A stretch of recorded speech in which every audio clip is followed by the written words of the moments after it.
추석 명절이라 많은 사람들이 이렇게 자리를 또 비웠고 또 이렇게 추석 명절에 역기성을 하셔서 이렇게 또 참석해 주신 분도 계셔서 참 반갑습니다. 이 추석 명절을 통해서 많은 사람들이 이렇게 만나는 것 참 행복하고 즐거운 시간이 되었으면 좋겠습니다. 주님께서는 우리 그리스도인들이 다 이렇게 주 안에서 기쁨과 즐거움으로 이렇게 살기를 원하시는 것이 하나님의 뜻인 것입니다. 오늘 이렇게 예배하면서 하나님이 기뻐하시는 이런 삶을 어떻게 살아갈 것인가 오늘 말씀을 통해서 한번 찾아보도록 하겠습니다. 오늘 제목이 영원한 말씀입니다. 지난 시간에 이어 요한복음 이제 두 번째 강의 시간으로 우리가 갖게 되는데요. 우리에게 영원한 말씀, 여러분 하나님께서는 영원 전에 이렇게 계셨다라고 에베소서 1장에서 교회론에서 가르쳐 주고 있죠. 또한 우리 요한복음에서 오늘 보는 것은 이 요한복음 1장 내용 중에서 특별히 아주 중요한 말씀이 이 1장 1절부터 이제 5절 사이에 있는 것을 보게 됩니다.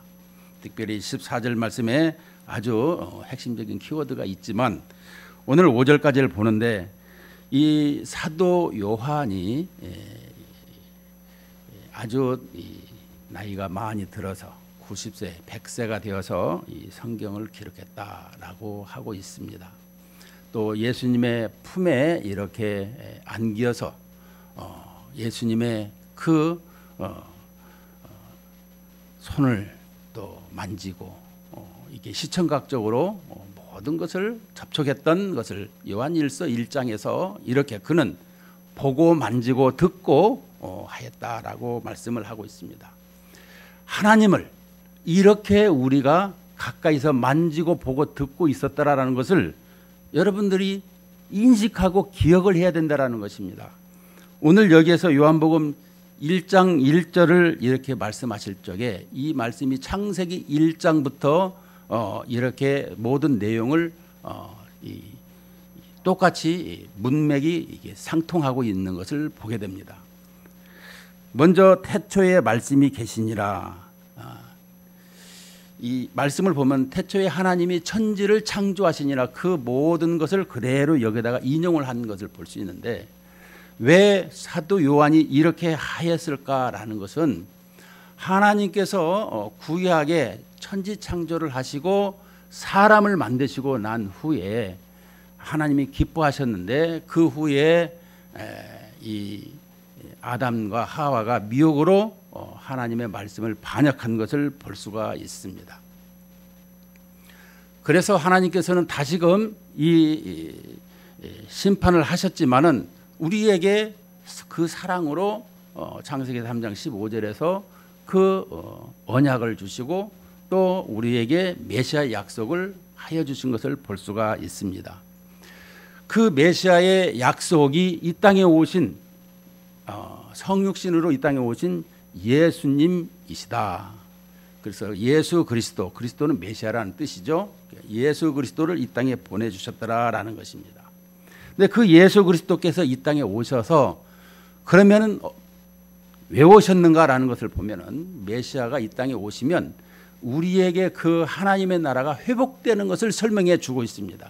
하나님의 나라 회복을 어떻게 하셨냐 그러면 하나님의 아들 예수님께서는 십자가로 말미암아 우리의 모든 죄를 짊어지시고 그 모든 것을 이렇게 십자가로 말미암아 우리의 죄를 대속하시고 부활하심으로 말미암아 우리에게 영생으로 함께 하시는 것을 말씀해 주고 있는 것이죠. 그 하나님의 아들 예수 그리스도가 누구시냐, 메시아이신데 어떤 분이시냐, 이것을 확실히 알게 하고자 사도 요한은 이렇게 1장 1절에서 이렇게 말씀을 합니다. 태초에 말씀이 계시니라. 이 말씀이 하나님과 함께 계셨으니 이 말씀은 곧 하나님 이시니라. 그가 태초에 하나님과 함께 계셨고 만물이 그로 말미암아 지은 바 되었으니 지은 것이 하나도 그가 없이는 된 것이 없느니라. 그러니까 이 예수 그리스도께서는 이 세상이 창조되기 전에 하나님이셨더라라는 것을 설명해 주고 있습니다. 그것이 태초에 말씀이 계시니라. 이 말씀은 로고스라는 것인데요.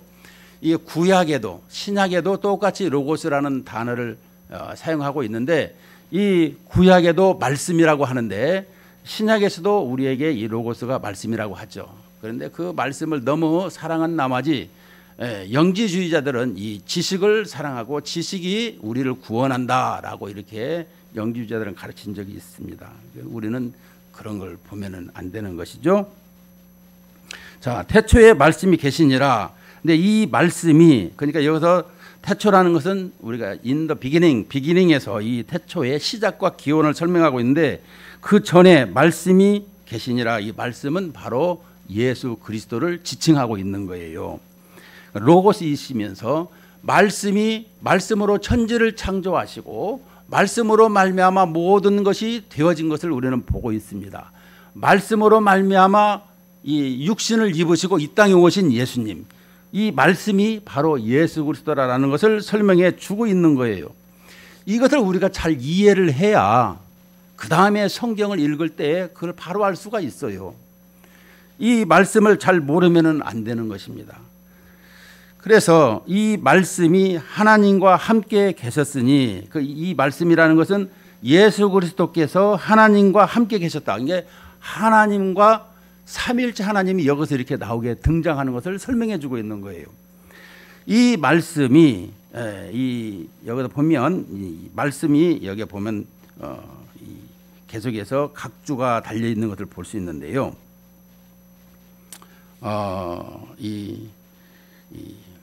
얼마나 중요하냐? 우리에게 이 말씀이 예수님인데 예수님이 하나님과 함께 계셨더라. 그럼 하나님은 누구시냐라면 성부 하나님을 설명해 주고 있는 것입니다. 여기서 이 성부 하나님이 함께 계셨으니 이 말씀은 곧 하나님이시니라. 여기서 이 말씀이 이 정관사로 이게 항상 정관사로 지금 떠 있는 것은 그 분이 바로 이 하나님의 아들 예수 그리스도를 이렇게 지칭하고 있더라 말씀을 하고 있습니다. 이 곧 하나님이시라. 그래서 우리가 보게 되면 예수님과 하나님이 함께 계셨다. 이 태초에 하나님이 천지를 창조하시니라. 이 하나님을 얘기할 때마다 복수의 개념을 설명하고 있죠. 우리는 이 불의 삼위일체 하나님께서 말씀을 하고 있더라라는 것을 기억한다라면 그가 그러니까 예수 그리스도께서 태초에 하나님과 함께 계셨고 만물이 그로 예수님으로 말미암아 지은 바 되었으니 지은 것이 하나도 그가 예수님이 없이는 된 것이 없느니라. 이렇게 설명을 해 주고 있는 것입니다. 먼저 우리에게 하나님의 아들 메시아 예수님께서 이 땅에 오셔서 우리에게 생명을 주셨지만 이 세상이 창조되기 전에 그 삼위 하나님께서 이 세상을 창조하시는데 예수님께서 이 일을 하신 것을 볼 수가 있습니다. 구약의 성육신으로 이렇게 예수님이 등장하신 것과 그래서 우리에게 이 중보자로서 예수님이 이 세상을 창조하시는 것을 그것은 성부 하나님이 계획하시고 성자 하나님이 창조하시고 성령 하나님이 적용하셨더라. 그러면 우리는 이 부분을 어떻게 이해할까요? 삼위 하나님이 다 하신 것을 설명을 해 주고 있는 것입니다. 우리가 예를 들어서 예수님께서 이 땅에 오셔서 기도를 우리가 어떻게 해야 할까요? 제자들이 물었을 때 너희는 이렇게 기도하라. 하늘에 계신 우리 아버지여 라고 이렇게 할 적에 그러면 성부 하나님만 영광을 받으시는가? 아닙니다. 삼위일체 하나님은 뗄래야 뗄 수가 없는 분이십니다. 하나님은 영광과 존귀가 이렇게 한 분 하나님 앞에 올려드리게 돼 있더라라는 것입니다. 그래서 우리에게 말씀을 이렇게 특별히 하고 있는데요.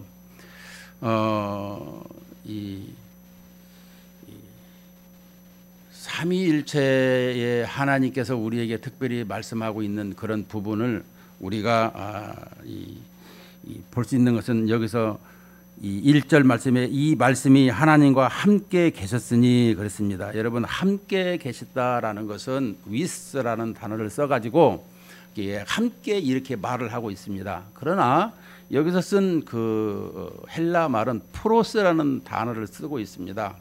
이 프로스라는 단어는 from 이렇게라는 것을 보고 있는데요. 무엇을 향하여 특별히 여기서는 마주보고 있더라라는 것을 말씀하고 있습니다. 성자 하나님, 성부 하나님 이렇게 얼굴을 마주보고 있더라. 이 마주본다라는 것은 무슨 개념이냐? 영광과 그 모든 이렇게 올려드리는 것이 동등하다라는 것으로 한 분 하나님께 올려드리는 것을 우리에게 설명해주고 있더라라는 것을 우리가 알고 있어야 된다라는 거 알고 있어야 된다라는 말씀입니다. 특별히 사도 요한은 하나님을 이렇게 말씀할 적에 인격적으로 이렇게 설명을 하고 있는 것을 봅니다. 왜냐 그러면 태초에 말씀이 계시니라, 말씀이 있었다라고 하지 아니하고 계시니라라고 하는 이 미완료 형태를 쓰고 있는데요.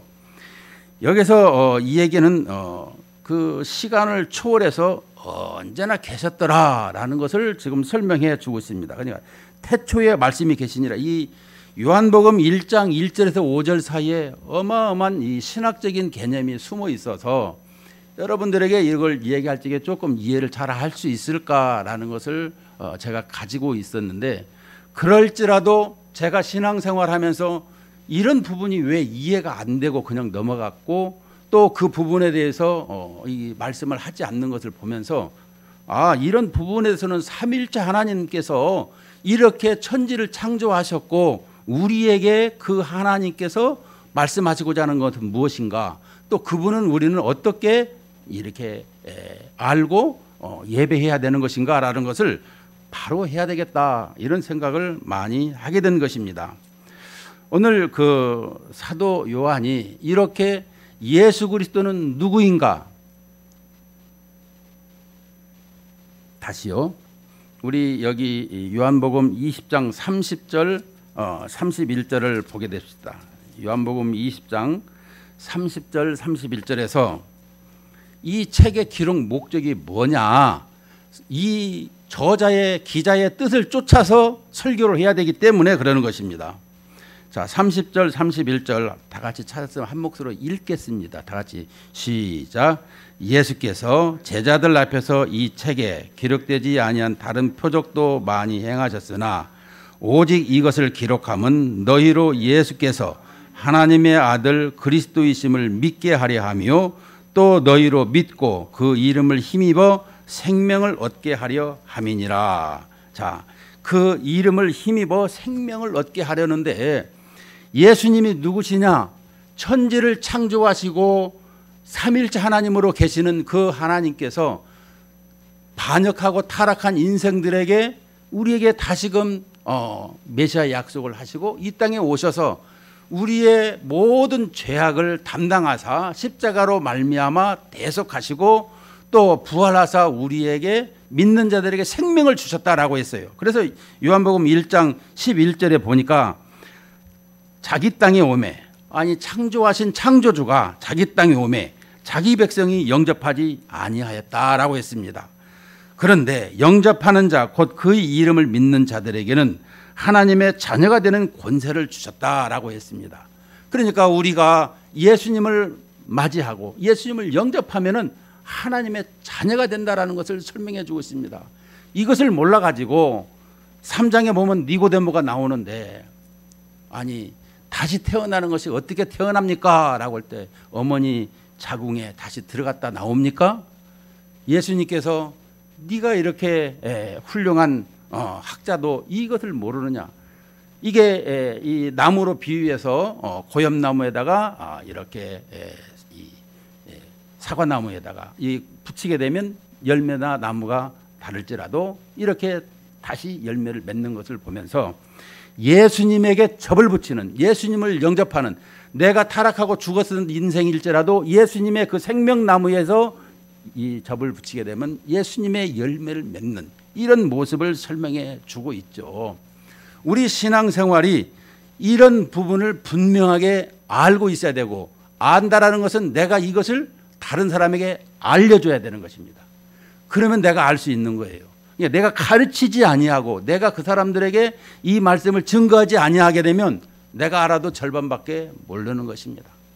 그것을 제대로 다른 사람에게 설명을 해줘야 돼요. 그러면 내가 알게 되는 것입니다. 여러분들이 그걸 기억해야 돼요.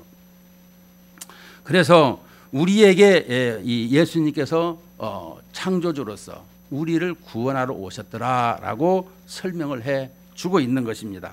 자, 근데 그분이 이 땅에 오셔서 우리에게 어떻게 하셨는가? 4절 5절에 보면 그 안에 생명이 있었으니 이 생명은 사람들의 빛이라. 빛이 어둠에 비치되 어둠이 깨닫지 못하더라 그랬습니다. 여기서 이 5절에 보면 깨닫지 못하더라 각주 1번인데 여기에 보게 되면 또는 이기지 못하더라라고 밑에 이 각주의 설명이 있습니다. 이게 어둠이 빛을 이기지 못하더라. 쉽게 말하면 이 빛이 어둠에 비치되 어둠이 깨닫지 못하더라는 것을 이기지 못하더라 이렇게 또 설명을 해주고 있습니다. 이렇게 좀 이해를 잘 하라고 지금 말씀해주고 있습니다. 자, 그리스도 안에, 예수 그리스도 안에 생명이 있었으니, 자, 우리에게 생명이 있습니까? 생명이 없어요. 늘 예수님이 주시는 그 생명으로 말미암아 살아가게 있더라라는 것입니다. 자, 그런데 우리에게 그 빛에 대해서 얘기할 적에 여러분 그 창조를 할 때에 하나님께서 빛이 있으라 해서 그 빛으로 말미암아 이제 이 생명이 되어지는 것을 봅니다. 빛이 없이는 생명이 있을 수가 없어요. 근데 이 빛이 하나님께서 말씀으로 말미암아 빛이 이렇게 있게 되었는데요. 우리는 이제 해와 달과 별을 가지고 이렇게 이 빛을 얘기한다면 그 영역 속에 또 우리에게 이 사람들이나 동식물이 그 모든 생명체들은 그 빛을 받아서 살아가게 되어 있는 것입니다. 그런데 특별히 이 빛이라고 얘기할 적마다 여러분 우리 빛을 얘기할 때 전기불도 있고 뭐 우라늄 그 뭐 핵폭탄 뭐 이런 빛도 있고 또 태양열도 있고 이런 것이 빛이 있습니다만은 우리에게 하나님께서 알고자 하는 것은 영혼의 빛을 말씀해 주고 있는 것입니다. 우리의 그 영혼의 이 불, 영혼의 빛, 이것이 이 알아야 된다라는 것입니다. 어떻게? 예수 그리스도로 말미암아 내가 그 빛을 받아서 생명을 가지고 누리는 삶을 설명해 주고 있는 것입니다. 여러분 이 생명이 내 안에 비추는 것은 내가 이렇게 그 힘을 받아서 살아가는 것이죠. 모든 식물들 우리가 보게 되면 저는 농사를 지면서 시골에서 농사 지면서 농사에 대해서 벼농사에 대해서 아주 잘합니다. 모짜리 1월 달에 이 벽실을 이렇게 불려기 시작해 가지고 이렇게 논에다가 뿌려 가지고 모내기 하는 것부터 추수하는 것까지 다 제가 그걸 이렇게 하게 되었는데요. 중요한 것은 이런 장마철이 오게 되면 햇빛을 못 받습니다. 비가 자꾸 오고 햇빛을 한 3, 4일 못 받으면 논에 이 벼가 이 도열병이라는 병이 생겨가지고 잎이 노랗게 타들어가 버립니다. 그래서 비가 오더라도 그 도열병 약을 준 적이 있어요. 왜냐 그러면 이 장마가 한 3, 4일 가게 되는데 이틀, 3일째 그때에 주지 않으면 다 죽어버린다라는 거예요. 그래서 비 맞고도 약을 준 적이 있어요. 이 얘기는 그만큼 햇빛이 중요하더라라는 것입니다. 우리가 살면서 하나님의 말씀, 그리스도의 말씀이 그렇게 중요하다라는 거예요. 내 인생에서 주님 없이는 살 수가 없는 것입니다. 하나님의 말씀이 없이는 살아갈 수가 없는 것을 설명해 주고 있는 거예요. 그런데 여기에 이 빛이 이렇게 비치는데 깨닫지 못하는 것을 볼 수가 있습니다. 우리 신앙생활을 하면서 항상 이 빛이 조명되는데도 그것을 잘 모르는 것을 많이 볼 수가 있는데요. 우리 빛이 우리에게 비쳐서 우리에게는 늘 그리스도와 더불어 이렇게 하나가 되어서 살아가는 걸 설명해 주고 있습니다. 여러분, 하나가 된다라는 것, 또 그것을 어떻게 설명했냐 그러면, 여기를 보세요. 조금 어려운 점이 있습니다. 구약에 보면 하나님의 백성을 하나님께서 이 애굽에서 이 광야로 시내산으로 인도를 한 것을 볼 수가 있습니다. 시내산에서 하나님께서 이렇게 말씀을 해주셔가지고 이 성막을 지게 됩니다. 이 성막을 지게 되는 것이 무엇이겠습니까? 바로 임마누엘, 하나님이 우리와 함께 하시다라는 것을 설명해 주고 있는 것입니다. 여러분, 이 첫 번째 창조와 두 번째 창조, 재창조에게서는 우리에게 뭐를 약속하냐면, 첫째 창조는 하나님과 동행하며 에덴 동산에서 함께하는 것을 봤어요. 함께. 두 번째 예수님으로 말미암아 재창조가 되는 것은 하나님과 우리 인간이 한 몸이 되는, 우리가 뭐 묶였다라고 하고 심겼다고 얘기도 하고, 그런데 하나님과 우리 사람이 함께 이렇게 할 수 있는 것, 이거 함께 한다라는 것을 우리가 인식을 해야 되는 것입니다. 사람과 하나님과 함께 하는 것을 늘 기억하고 있어야 되는 거예요. 자, 그래서 이 시내산에서 하나님께서 율법을 수여하시고 그 다음에 이 성막을 만들라라고 한 것은 하나님이 우리와 함께 하시고자 하는 것이었습니다. 그리고 이제 성막에서 성전으로 말미암아, 그래서 출애굽기 40장 31절에도 하나님의 영광이 충만하게 함께하는 것을 보았죠. 또 열왕기상 8장에서도 9장 10장에서도 보게 되면 솔로몬의 그 성전을 이렇게 다 완성을 했을 적에 하나님의 영광이 이렇게 함께하는 것을 보게 됩니다. 이것은 무엇이냐고 하면은 주님과 우리와의 함께하는 그 임마누엘을 설명해 주고 있는 것을 말씀해 주고 있는 것입니다. 자, 출애굽기 40장 34절을 보면 구름이 회막에 덮이고 여호와의 영광이 성막에 충만하매 그랬습니다. 이것은 바로 인간의 장막을 입으시고 우리 가운데 거하실 임마누엘의 모형을 설명해 주고 있다, 이런 말씀입니다. 그래서 마태복음 1장 23절에서 보라, 처녀가 잉태하여 아들을 낳을 것이요 그 이름은 임마누엘이라 하리라 하셨으니, 이를 번역한즉 하나님이 우리와 함께 계시다 함이라. 그러니까 우리에게 하나님께서 함께 하심을 이렇게 약속하시고 또 그걸 이루신 것을 설명해 주고 있습니다. 그 이루신 우리에게 예수님께서 이제 처녀가 잉태해서 이 땅에 오셔서 우리에게 요한복음 19장 30절에서 이렇게 말씀합니다. 예수께서 신 포도주를 받으신 후에 이르시되 다 이루었다 하시고 머리를 숙이니 영원히 떠나가시니라. 그것은 뭐겠습니까? 우리에게 있어서 범죄한 인생들에게 다시금 우리가 주님과 함께 할 수 있도록 이 주님께서 그 모든 죄를 대속하셨더라라는 것입니다. 왜냐하면 하나님을 이렇게 말씀에 반역한 것을 우리는 그것을 기억해야 되는 것입니다. 반역한 인생들을 하나님께서 심판을 하셨죠.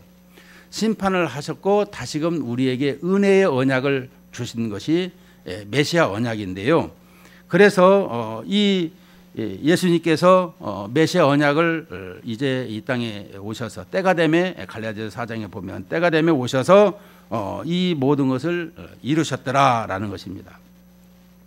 그러면 우리에게서 이 모든 것이 완성되는 것은 언제가 되느냐? 그리스도의 재림으로 되는 것을 설명해 주고 있는데요. 계시록 21장 3절 4절에 보면 내가 들으니 보좌에서 큰 음성이 나서 이르되 보라 하나님의 장막이 사람들과 함께 있으매 하나님이 그들과 함께 계시리니 그들은 하나님의 백성이 되고 하나님은 친히 그들과 함께 계셔서 모든 눈물을 그 눈에서 닦아주시니 다시는 사망이 없고 애통하는 것이나 곡하는 것이나 아픈 것이 다시 있지 아니하리니 처음 것들이 다 지나갔습니다. 이렇게 말씀을 하고 있습니다. 다시금 이 사도 요한을 통해서 이렇게 계시록의 이 모든 신천 신지를 이렇게 설명해 주는 것은 우리에게 있어서 이렇게 이 세상에서 고난 받는 그 모든 것을 예수님이 재림 때 그 모든 것이 다 이렇게 이루어 주실 뿐만 아니라 그것을 영원토록 함께 하시는 것을 설명해 주고 있습니다. 이 출애굽기의 이 성막이 그리스도께서 육신을 입고 오시고 또 성취되고 계시록에서 하나님의 성막이 사람과 함께 거하심으로 완성된다라는 것이 이게 성경에 이렇게 일맥상통하는 구속사적인 관점에서 말씀하고 있는 것입니다. 이것이 바로 하나님 나라의 회복이 되는 것이죠. 그렇더라면 우리에게 있어서 지금 하나님과 함께 하심이라는 것을 지금 우리에게 4절 5절에서 말씀하신 것처럼 이 생명 안에서 함께 하심이 뭐냐? 고린도전서 3장 16절에서 사도 바울은 이렇게 말을 하고 있습니다. 성령님이 말씀하신 것이죠. 너희는 너희가 하나님의 성전인 것과 하나님의 성령이 너희 안에 계시는 것을 알지 못하느냐.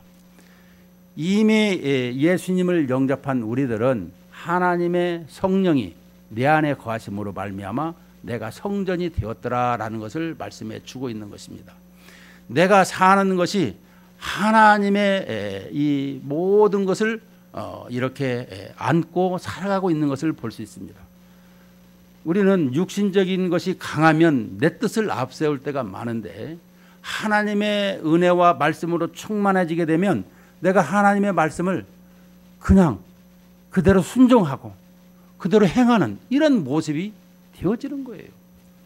그래서 내 안에 하나님의 영이 이렇게 충만하게 되는 것을 말씀해 주고 있습니다. 그래서 고린도전서 6장 19절에는 너희 몸은 너희가 하나님께로부터 받은 바 너희 가운데 계신 성령의 전인 줄을 알지 못하느냐. 너희는 너희 자신의 것이 아니라 이렇게 설명을 해주고 있습니다. 내 것이 아니라는 것입니다. 이미 하나님께서는 나를 십자가로 말미암아 대속으로 말미암아 우리를 구원하셨어요. 그렇다면 구원받은 우리가 구원받으니까 내 마음대로 사느냐? 아니라는 것입니다. 내 뜻이 아니라 주님의 뜻대로 살아가는 것이 우리의 삶의 본질이라는 것입니다. 여러분, 이 살면서 나를 위해서 많이 이렇게 만들고 행하고 했으면 내가 기분이 좋을까요? 아니면 타인에게 많은 것을 행했을 적에 내가 마음이 편하고 행복할까요? 한번 고민해 보시길 바랍니다. 잘 아시는 답이 있지만 여러분, 추석 명절에도 많은 사람을 힘들지만 대접하고 그들을 섬기게 되면 그 섬김이 어떤 섬김인가를 생각하면서 하는 것 같고 그냥 마지못해서 하는 것하고는 차이가 있죠. 우리가 그리스도로 말미암아 새 생명을 얻고 살아가는 우리가 하나님을 예배하고 하나님의 뜻을 쫓아 이 세상을 살아가는데 그 생명이 이제도 또 내세에도 항상 함께 한다는 것을 내가 알고 있어요. 이 세상은 잠깐 있다가 가는 것인데 그렇더라면 나에게 있어서 그 주님이 나에게 베푸신 그 사랑을 생각할 적마다 이 세상에서 잠시 있는 건데 내가 그러면 하지 말라는 것도 내가 하나님 내가 자원해서 하겠습니다라는 이런 모습이 되어지는 것입니다. 제가 이렇게 늘 생각하는 것이 뭐냐 그러면 주어진 인생 속에서 내가 주님의 일을 얼마만큼 했는가 제가 많은 사람들에게도 얘기할 때가 많습니다. 여러분 깡통 목사가 되지 마십시오. 주님께서 너 뭐 듣다가 왔냐라고 하면 뭐라고 말할 수 있을까요? 이런 질문을 시시때때로 하고 살아가면 좋겠습니다. 이렇게 얘기한 적이 있습니다. 저 뭐 하다가 오셨습니까? 네. 여러분 매일매일 자기 자신을 점검할 이런 사람이 되어야 되는 것입니다. 나는 바쁘게 살아갑니다.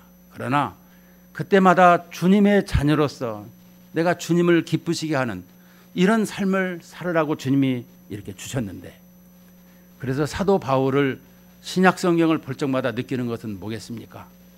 그가 다메섹 도상에서 만난 그 이후부터 그의 일생은 주님 외에는 일절 생각을 안 한 것을 볼 수가 있습니다. 너무너무 참 볼 적마다 너무 가슴이 뭉클할 때가 많이 있는데요.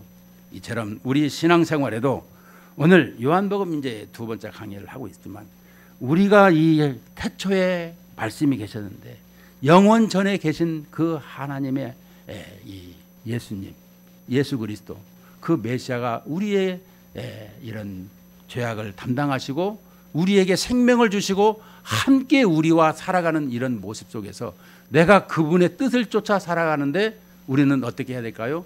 순종을 하는 것이고 늘 하나님께 영광이 되는, 그래서 먹든지 마시든지 무엇을 하든지 하나님께 영광을 위해서 살아가는 이런 모습이 되어지는 것입니다. 오늘 어려운 이게 신학적인 것이 많이 있지만 그래도 잘 듣고 이해해 주셔서 감사합니다. 기도하십시다.